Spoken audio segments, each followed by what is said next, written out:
eu me chamo José Paulo Rodrigues Garcia, nasci na cidade de Assis em 1954.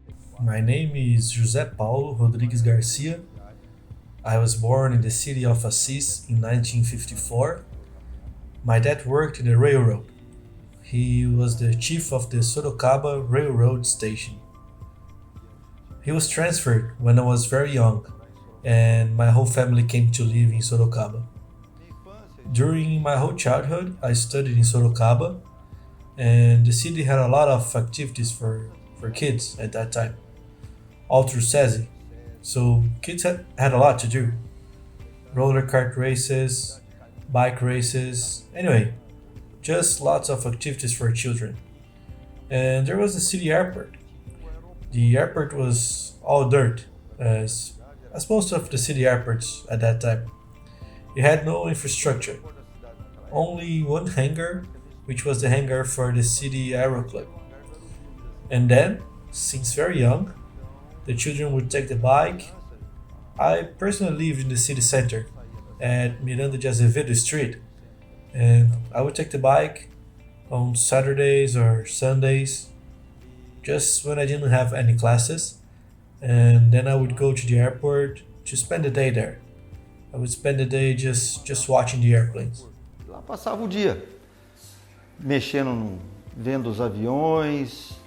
Aí a molecada fazia parte da tropa, ia tudo para o clube.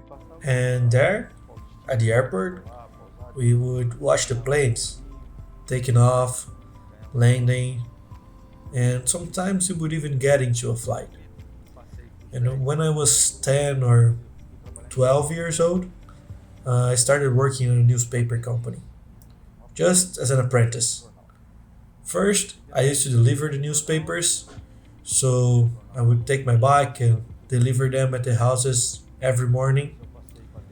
After that, I went inside to work at the printing office, and there I developed as a photographer, and then a typist, a printer, even a printer washer. And when I was 16, I moved to Taubaté. Some people from Taubaté bought the newspaper and all the machinery. And I went with them to Taubaté. We went together, me and 3 friends of mine, all kids, 14 to 16 years old. Zé Antonio was the youngest at 14. And there was another one. I don't really remember his name, but he operated a monster of machine, and that was the printer. And he was only 15. You know, kids those days, they were really different from the kids today. A molecada naquela época era bem diferente da de hoje, viu? So, I would take care of photography and some of other stuff of the newspaper, and Zé Antonio worked with the marketing team.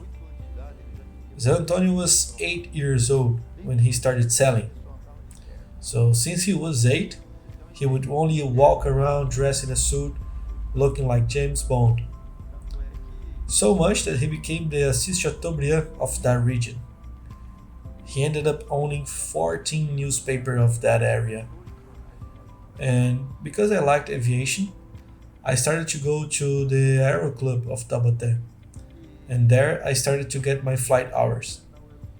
Because what we heard in the newspaper, well, it was the same difficulty as today. Just for kids starting in aviation today, if their parents are not financing it and will have to come out of their own salary, you can only pay for 1 or 2 flight hours every week.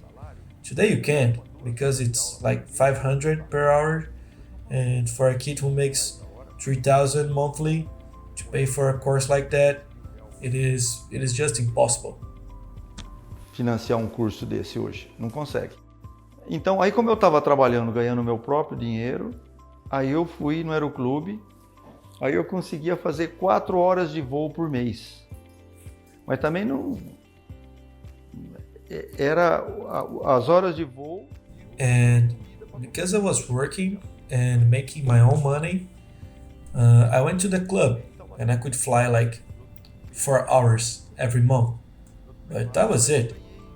The flight hours, the food, a place to sleep, and no money left. So I graduated in Taubaté as a private pilot, and I was awarded a scholarship. At that time, the DAC would award it. The clubs in Brazil would pick a student who wanted to do the instructor course, and I won. I believe it was a raffle. I don't know. I don't know how it worked, but I won, and I moved to Volta Redonda. And when I was there, I did the course. I believe I spent about 6 months there, getting my hours, giving classes, making some money. And after I graduated as an instructor, there were a lot of clubs in Brazil for me to go to teach. So I finished the course in Volta Redonda, and I found out that they were looking for an instructor at the Aero Club in Goiânia. And there I went in 1977. No, that was 1976. 1976 is when I moved there. And then the regional airlines were born. And in that region, we had Voltec, which became TAM afterwards. So, as an instructor at the club, I had really good knowledge about all the pilots. So, I started flying for Voltec. And I used to fly to Uberaba, Uberlândia, I think Urubupunga, and there was another one. Yes, there was Barra do Garças. Goiânia, na área de pilotos, essas coisas. Aí eu entrei para voar na Voltec, na regional da Voltec. Fazia voos para Uberaba, Uberlândia, Urubupungá, vinha para Urubupungá e tinha também Barra do Garça. Era um bimotor Islander. Na época não tinha o bandeirante ainda, era o Islander que fazia essas pequenas voos. The plane was an Islander. The Islander used to do those small routes there out of Goiânia. And on a beautiful day, it was a Sunday, I remember, there was a charter flight. The farmers, they rented the plane in Goiânia to go to Santa Helena de Goiás, to go to a farmers meeting there. I was the co-pilot at that time, flying those guys to Rio Verde, about 200 kilometers from Goiânia. So I was at the airport, because co-pilots have to work hard. I had to go down, clean the airplanes and everything. And then I met one of my students, Vicente Sandoval Barbosa.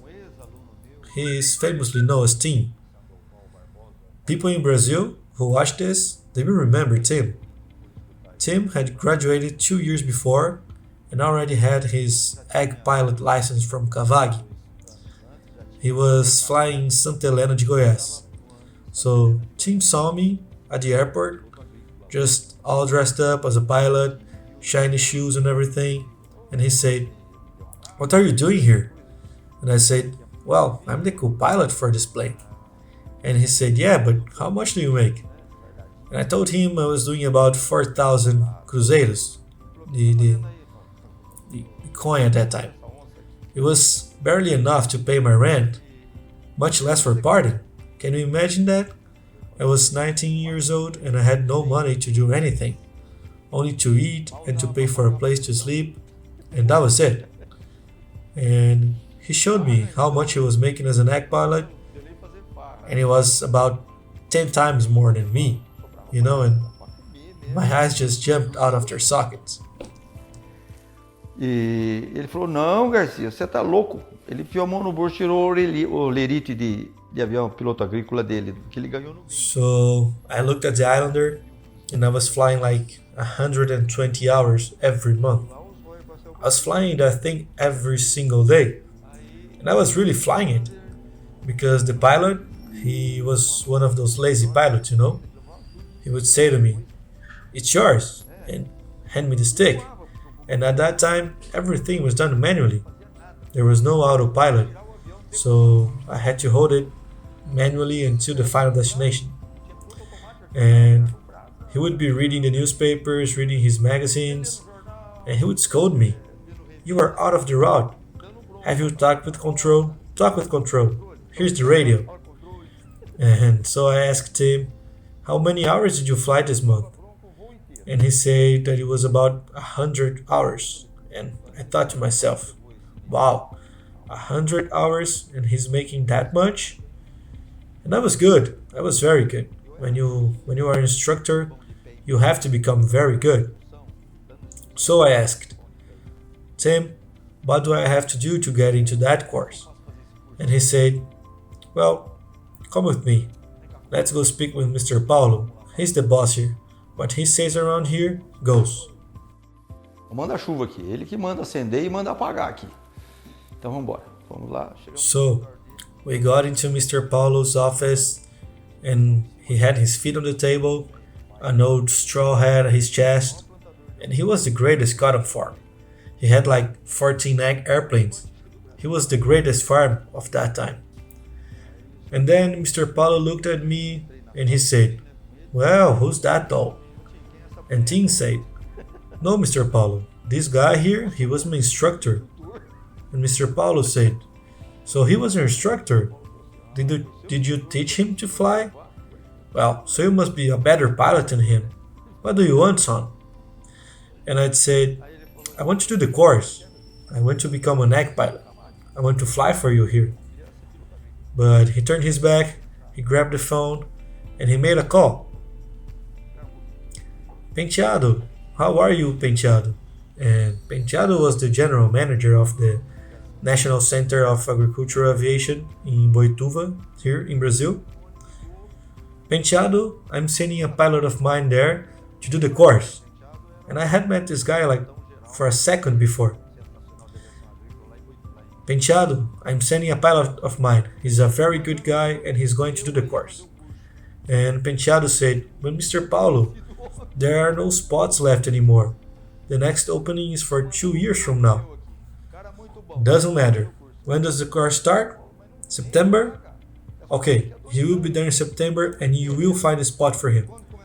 And they talked about a couple of their stuff and he hung up. So I looked at Tim and I said, well, Tim, I guess I really have to do that course, right? Eu olhei pro Tim e falei, Tim, acho que eu vou ter que fazer essa coisa mesmo agora. Mas como minha família era de Sorocaba, Boituva é ali do ladinho de Sorocaba. And because my family was from Sorocaba, and Boituva is really close to Sorocaba, it wasn't hard for me to go. At that time, I lived with my grandmother. Well, not really lived. Actually, I mostly just visited her when I was near. So I went there to study. I did the course, and the course was amazing. Everything was free. Well, not 100% free, but in today's money, it was around $150 for 60 days of study at Embraer. A bus would pick us up, take us to São José dos Campos. We would stay at a hotel, and Embraer would pay for everything for us. It was a class of 15 or 16 people. They would take us there, we would spend a week at the hotel, visit the plant, see the assembly line, how they make the engine. Well, pretty much everything about planes we would learn there. And to be there for 60 days was amazing, having theoretical classes about everything, because the city was a national center for engineering. Every machine would go there for testing, because it was a test center for those machines. You know, to measure traction, power, the gear, everything would go there. And then I finished the course and left. Aí acabou o curso, vim embora. And there's a funny thing. I was from the state of São Paulo, already graduated, my egg pilot license in my pocket. So I went straight to Garcia Aviação, the greatest egg aviation company in Brazil at that time. And they had about 30 airplanes. And their headquarters were located in São Paulo, in Campo de Marte. But I was 19, so I entered the pilot's room, and There was a lot of pilots there. They were all looking at me, and I was dumbfounded because I did not know anyone. So I said, "Hey, is there someone I can talk to here? I have just gotten my license and I'm looking for a job. What should I do? Do you believe there's an opportunity for me here?" And I swear they just started laughing at me. "Look, kid, we don't take chickens here. No way. You have to fly at least 5 seasons to even get into this room." And I said, "But is there a test or something? Something like that, just so I can show I can fly?" And they told me, "No, you can go to Goiás, you can go to Mato Grosso, some place around there, you can find a job. Here in São Paulo, it's impossible for you." And it was very hard to fly in São Paulo at that time. There were no job opportunities. They would leave here, go north to practice, and then come back after. They went there to break airplanes because no one would see, so they could come back to São Paulo. They'd go there, break 3 or 4 airplanes, and they would finally learn how to not break an airplane and would come back to São Paulo to work. E aí eu fui para Goiás, fui lá em Santa Helena de Goiás, no Paulo Lopes. Aí eu voei 2 safras para ele. So I went to Goiás, to Santa Helena de Goiás, to work for Mr. Paulo. I flew 2 seasons for him there, and at the end of the 2nd season, we had a disagreement about maintenance, At his farm, we would start to fly at 4 in the morning, before the sunrise. We already had to be at the cotton fields. And there was an area near Aparecida de Goiânia, about 45 minutes flying with a full plane to get there. I would take off at night, in the dark, and I was lucky because Paulo's runway, I would take off and already I was able to see the road. So I could follow the headlights of the cars, whenever I could find a car that I could follow. And then 45 minutes later, I would arrive at the field, the flagman already there waiting for me. Os carros passando na rodovia, sabe? Então aí você montava em cima da rodovia e ia embora à noite, um breuzão e ia embora em cima da rodovia. Em cima dos farol de quando você via um carro lá, né? E aí 45 minutos de voo até chegar na lavoura lá. Quando aí decolava 4 da manhã, 15 para 5, já estava aquele lusco-fusco clareando, os bandeirinhas já estavam tudo lá esperando, já tá tudo marcadinho, né? So I arrived, and at my 3rd stretch, it already went wrong. The smell of hydraulic oil everywhere, the hydraulic pipe blew up. So the pump would not work. Nowadays it's all wind, but at that time it was a hydraulic pump that would do that job. So I had to come back with a full hopper, another 45 minutes, and land on the runway. And the product was really heavy. And Valtão was there. Valtão was Mr. Paulo's hitman. And he actually killed people. There was no forgiving with him. And he was the manager of the aviation company. Mr. Paulo had appointed him as the manager because some people were trying to steal from him. But with Valtão, no one would even try, because if someone tried, he would kill them. And it was like that with him. And then Stocco was a kid. He was the mechanic. He was starting his career as a mechanic. Today he is in Goiânia. I believe he is retired even. His son is taking care of the shop. And Stocco told him, "Mr. Walter, there's no way to weld this." And he was good, He was young, but he was really good. And there were a lot of planes on the ground there. We could take one of those pipes, use it, and after we could see what we should do. But Valtão didn't want any of it, and he said, "You are going to weld it. You are not messing with the other planes in my company." And so Stocco welded it, but he told me, Good luck, Garcia. Good luck, because you will need it. I don't believe you are finishing this job. But how could he argue with a man like that? Vai soldar isso aí. Não vai canibalizar avião aqui dentro, não. Estou com o vai. Aí ele bateu nas minhas costas, Garcia, boa sorte, viu? Boa sorte para você, porque você não vai terminar o serviço. So I hopped into the airplane again and went back to the field. The flagmen were there boiling under the sun, waiting for me. I barely flew. I reached the field and boom, it spilled all of the oil again. And that oil was really expensive. It all went to waste. I came back again, landed the airplane and told him, Valtão, if you want to finish that area, you get into the airplane and go. I'm not doing it anymore. I'm out of here. So I went to speak with Marcolino, the son of Mr. Paulo, and I said, Marcolino, give me the money you owe me because I'm going back to São Paulo. I'm not working here anymore. So he paid me and said, look, there's no way to argue with Valtão. Not even my father can do it, so how could I? So I got my payment and got back here. And that's when I found Elcio. Elcio had an airplane to go to Taquari. Aí eu peguei, acertei as contas lá. Aí apareceu o Elcio. O Elcio tinha um avião agrícola para vir lá pro Taquari. Ali naquela vila do Taquari ali, ó, eu chegava de tarde, eu dava um rasgo.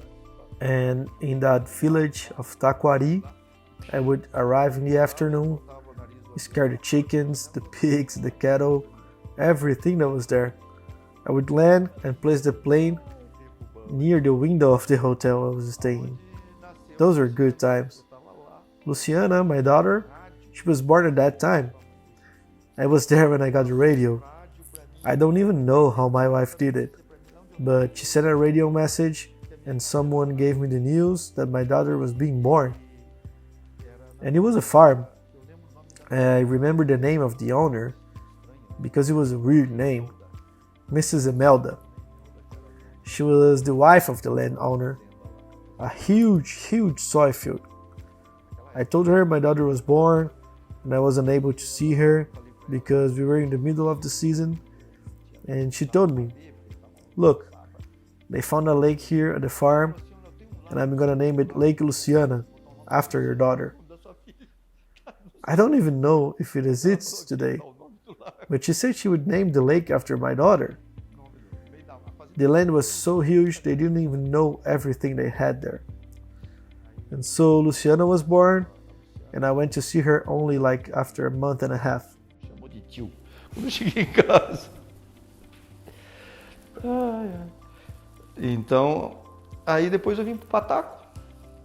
Trabalhei aqui na região, fui pro Rio Grande do Sul, fiquei 12 anos lá, voando lá arroz lá no Rio Grande do Sul, na Patroar, do Nadir Zaiden de Mesquita. E voava lá em Jaguarão, voava em... After that, I came to Pataco. I worked here in the region. And then I went to Rio Grande do Sul, and I spent 12 years spraying rice there at Patroar. It was Nadir Mesquita's company.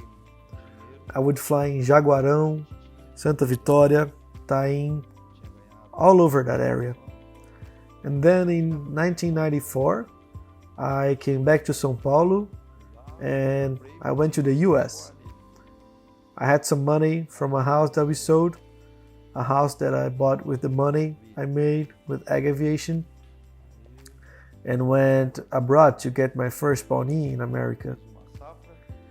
I went there, bought it, hopped in it, and flew it back. I bought it in Missouri from Mr. Dick Reed. So I flew back to Brazil in it, worked the season with the money from that season. I came back and bought another two. Yes, two more.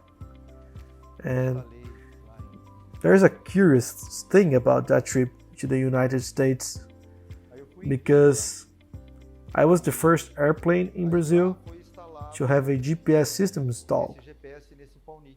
The first flights in Brazil with a GPS system, they were all mine.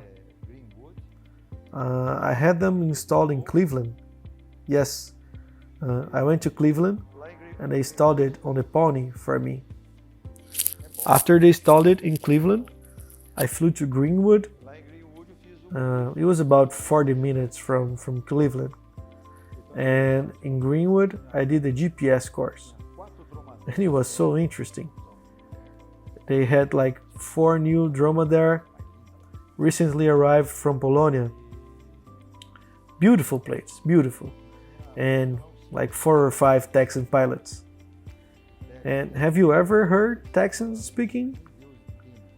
No one can understand what they're saying because it's too fast, you know? Too fast. I couldn't get a word of it. So I would tap the back of the instructor and say, "Man, please speak slowly to me. To me, slowly, so I can understand you." Slowly, to me. To me, slowly, for I understand you. Ele.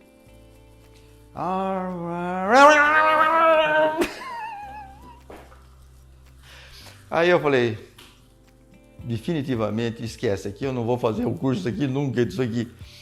Aí o que eu fiz? Lá dentro do escritório. So I realized, forget about it. I am never going to finish this course here. So what did I do? In the Greenwood's office, Frank's office, and I had met Frank here in Brazil. I said, "Frank, I see that you have a simulator with a GPS in it. Let me take a look at it." I will take a look, work with it, read the manual. So I went to the room, got the manual, and I started to learn the strips, how to add a strip, remove a strip, how to turn it on, how to turn it off. And I worked with it for about 2 hours.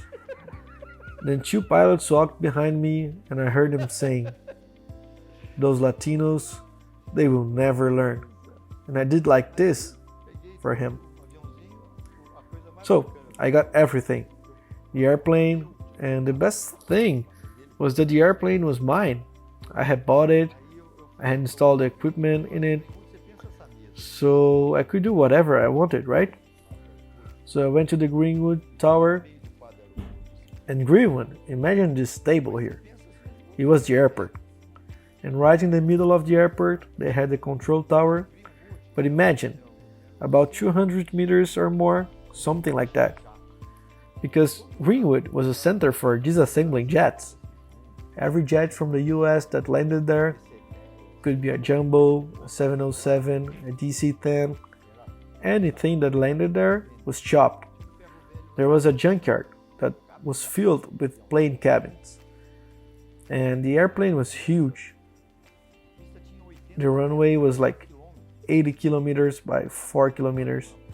It was a runway that was used for training during World War II. So it was really broad, all concrete. It was amazing, a very American thing. And I was worried. I wanted to fly the airplane to feel the GPS, to do the back-to-back, the racetrack, the squeeze. I was really dying to work with it during a flight, and not on the floor, static. Voo, não no chão ali, estático, né? Aí eu fui lá na torre, fui a pé, puta, era longe, você precisa ver, era longe, aquele solzão. Eu fui lá na torre, bati na porta, assim, uma torre baixinha, devia ter 2 andares só. Era uma mesa, né? Aí eu bati na torre. So, I walked to the tower. It was very far under the very hot sun. But I went to the tower, knocked on the door. It was a short tower, maybe 2 floors.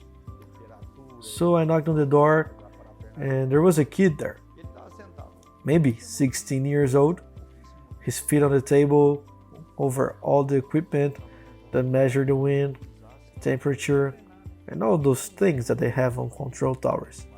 And he was just sitting there. There was no movement at the airport. And I needed to find a place for him to authorize me to practice. I really needed to practice a little. like half an hour, just to see how that thing worked. I had no idea. So I questioned him about it, if he could authorize me to fly over an area, and he told me, okay, no problem. And he showed me, can you see that water tower? There are some areas over there for you to practice. You can just pick one and go. So I just ran to my airplane. I called him, and as soon as he saw it was an airplane, he said, clear for takeoff. Just go, you know? So I went into that monster of a runway. I took off. I did a back-to-back. I opened the back-to-back. I closed the back-to-back. I did a racetrack, adapted to the lights. And as soon as I saw I had learned it, I thought to myself, you know what? I'm not even spending any more fuel. Abri back-to-back, fechei o back-to-back. Aí eu peguei e fiz racetrack. Aí eu fui me adaptando lá com as luzes, é assim que faz. Não vou gastar gasolina não. Vim, pousei o avião e no outro dia vim embora pro Brasil com ele. So I landed the plane and came back to Brazil the next day. I hopped in, flew to Crystal River. Crystal River is in the east of Florida. It's a little town there. So I landed, and it's a runway just like ours. Just like ours. There's even a Garcia there who looks just like me. So I landed in Crystal River, and from there I flew to Boca Raton, also in Florida. Boca was a better place to leave the country at that time. Someone told me, don't go from the Fort Lauderdale executive. It is more bureaucratic to leave with those airplanes. Not that you won't leave, but it's harder. So it's easier if you go from Boca Raton. And it wasn't far from Fort Lauderdale, so I landed in Boca, did the paperwork, all the customs paperwork, and then I did the flight plan at the hotel. The flight plan people do today, I did that in 1995. Fiz tudo, né? De a custom para sair. Aí fiz o plano de voo no hotel, que hoje as pessoas podem fazer aqui. Hoje, eu fiz isso em 95.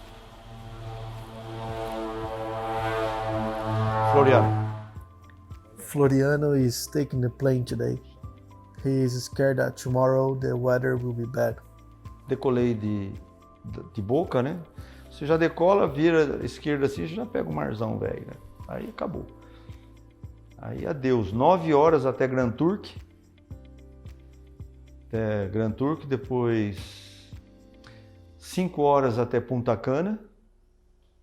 Depois mais 6 horas até... And then, the next day, very early in the morning, I took off from Boca. You take off, you turn left, and you can already see the sea. Then that's it. 9 hours to Grand Turk, then 5 more hours to Punta Cana, then 6 more hours to San Croix, is in the Virgin Islands. After that, 6 hours to Port of Spain, then 7 hours to Georgetown. From Georgetown, it's 7 hours into Cayenne, and then 7 hours to Macapá. And then I'm home. It's Brazil. And then it started. A whole lot of paperwork. 2 days there for them to release the airplane. I say to the officer, I'm really in Brazil, right? I barely had to see someone in the US before I left the airplane. I arrive here and I have to see about 30 people to release my plane. And then Garcia Aviação started. The next year, I bought 2 more aircrafts. I went with my pilot Lucio, who worked for me. And he actually followed me because he couldn't speak on the radio, so he followed me. Then I went there and I bought an egg truck. No, actually, I went there and bought 2 egg trucks. And that's it. Then Garcia Aviação was born in 1995. E aí nasceu a Garcia Aviação, desde 1995. Eita.